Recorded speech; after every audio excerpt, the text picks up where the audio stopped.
Mr. Sloan, earlier today you said that Wells Fargo does not put profits over people, correct? That's correct. I'm interested in the human rights abuses and environmental disasters that some say are financed by your bank, Wells Fargo.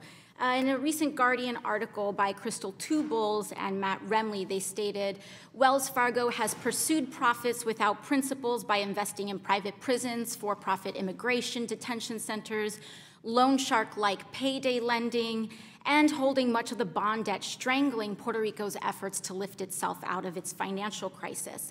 Is it true that Wells Fargo has invested or financed in some of these industries?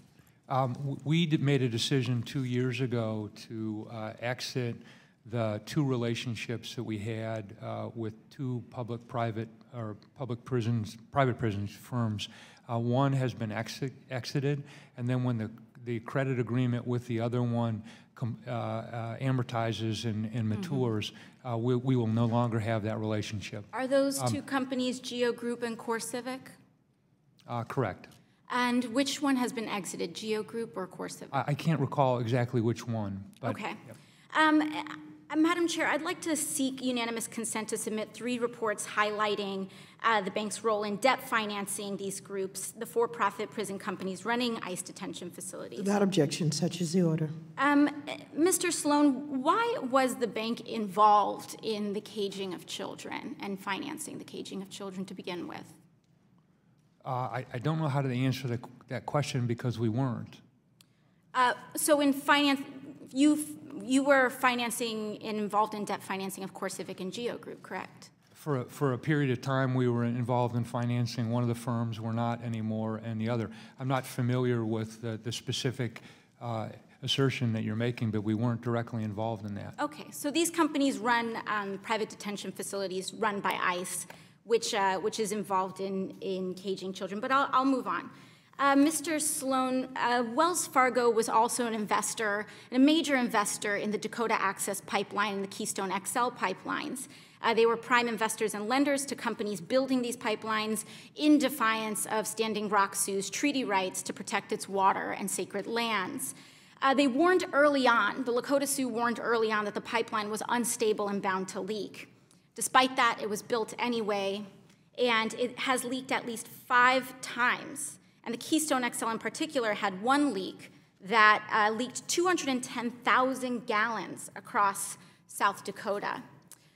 Since Wells Fargo financed the building of this pipeline in an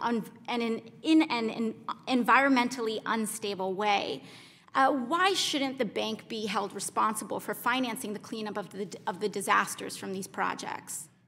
Which pipeline are you referring to? Either. You know. So we were not involved in the financing of the XL pipeline.